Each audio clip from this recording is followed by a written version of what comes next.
Hello दोस्तों, कैसे हो आप सब। आशा करता हूँ आप लोग बेहतर होंगे। आपका अपने यूट्यूब चैनल लर्न विद दिमाग में स्वागत है। आज हम लोग देखेंगे ताज का शासन, जो कि 1858 से लेकर के 1947 ईस्वी तक था। ताज का शासन अर्थात ब्रिटेन की महारानी विक्टोरिया जो थी, उनके हाथों में जब भारत का शासन चला गया था तो उसको कहते हैं ताज का शासन, जो कि 1858 से लेकर के 1947 ईस्वी तक चला था। पिछले वीडियो में हम लोगों ने देखा था कि कंपनी का शासन, और कंपनी का शासन जो कि 1773 ईस्वी से लेकर के 1853 ईस्वी तक था। और उसके बाद जो है मेरठ में विद्रोह होने के कारण, सिपाही विद्रोह होने के कारण जो है British east India company Bharat में शासन करने में जो है असमर्थ हो गई। ऐसा ब्रिटेन की महारानी विक्टोरिया को महसूस हुआ, इसलिए उन्होंने क्या किया, जो है ब्रिटेन की ईस्ट इंडिया कंपनी जो थी उससे भारत का शासन डायरेक्ट जो है अपने हाथों में ले लिया, और इसको कहते हैं भारत में ताज का शासन अर्थात ब्रिटिश क्राउन का शासन, जो कि 1858 से लेकर के 1947 ईस्वी तक चला था। तो इसके अंतर्गत आज हम देखेंगे 1858 का भारत सरकार अधिनियम। आज हम लोग इस वीडियो में कवर करेंगे 1858 ईस्वी का भारत सरकार अधिनियम। भारत सरकार अधिनियम जो है 1858 का, इस कानून का निर्माण जो है 1857 ईस्वी के विद्रोह के बाद किया गया था। इस कानून की जो जरूरत महसूस हुई उसको इसलिए महसूस की गई कि 1857 ईस्वी में जब सिपाही विद्रोह हो गया तो जो ब्रिटेन की ईस्ट इंडिया कंपनी थी वह भारत में शासन करने में असमर्थ हो गई। इसलिए जो है 1858 ईस्वी में जो है भारत का शासन जो है वो सीधे ब्रिटेन क्राउन के हाथों में चला गया था।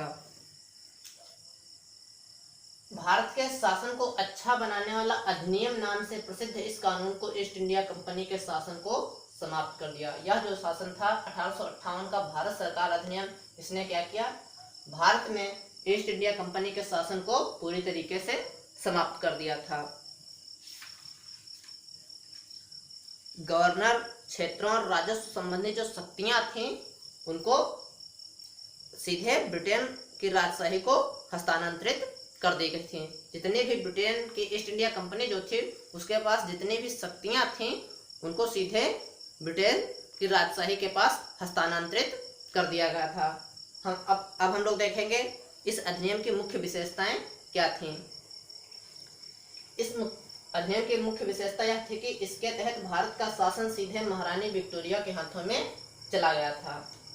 इस अधिनियम की पहली मुख्य विशेषता यह था कि जो भारत का शासन था वो सीधे महारानी विक्टोरिया के हाथों में चला गया था। गवर्नर जनरल का पद नाम बदलकर भारत का वायसराय कर दिया गया।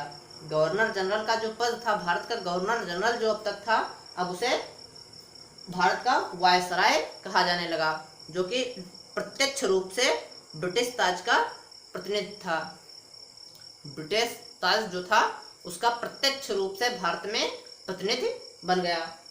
लॉर्ड कैनिंग भारत के प्रथम वायसराय थे, और भारत का प्रथम वायसराय जो है वो लॉर्ड कैनिंग को नियुक्त किया गया। इसके बाद क्या होता है कि इस अधिनियम ने नियंत्रण बोर्ड और निदेशक कोर्ट समाप्त कर भारत में शासन की द्वैध प्रणाली को समाप्त कर दिया था। इस अधिनियम ने जो है नियंत्रण बोर्ड और निदेशक कोर्ट समाप्त करके भारत में द्वैध शासन प्रणाली को समाप्त कर दिया था। और उसके बाद जो है एक नए पद भारत के राज्य सचिव का गठन किया गया। इस अधिनियम के अंतर्गत एक नए पद का गठन किया गया जो कि भारत का राज्य सचिव कहलाया, जिसमें भारतीय प्रशासन पर संपूर्ण नियंत्रण की शक्ति निहित थी। यह सचिव ब्रिटिश कैबिनेट का सदस्य था और अंततः ब्रिटिश संसद के प्रति उत्तरदायी था। क्या था? यह जो है भारत का राज्य सचिव जो था यह ब्रिटेन की कैबिनेट जो थी उसका सदस्य था और ब्रिटिश संसद के प्रति उत्तरदायी भी था। सचिव की सहायता के लिए सचिव परिषद का गठन किया गया। सचिव जो था भारत का राज्य सचिव, उसकी सहायता करने के लिए एक 15 सदस्यीय सचिव परिषद का गठन किया गया। परिषद का अध्यक्ष जो था वो भारत का राज्य सचिव को बनाया गया। परिषद का जो सदस्य था, परिषद का जो अध्यक्ष था, वो भारत सचिव को बनाया गया। इस कानून के तहत भारत सचिव की परिषद का गठन किया गया, जो एक निगमित निकाय थी और जिसे भारत और इंग्लैंड में मुकदमा करने का अधिकार था। इस पर भी मुकदमा किया जा सकता था। इस कानून के तहत क्या किया गया, भारत में राज्य सचिव की सहायता करने के लिए एक सचिव परिषद का गठन किया गया, जिसका अध्यक्ष जो है भारत सचिव को बनाया गया था। 1858 इसके कानून का प्रमुख उद्देश्य जो था वो प्रशासनिक मशीनरी में सुधार करना था, जिसके माध्यम से इंग्लैंड में भारतीय सरकार का अधीक्षण, उसका नियंत्रण हो सकता था। इससे जो है भारत में प्रचलित शासन प्रणाली में कोई विशेष परिवर्तन नहीं आया था। यह जो है मुख्य विशेषताएं थी 1858 ईस्वी के भारत सरकार अधिनियम की।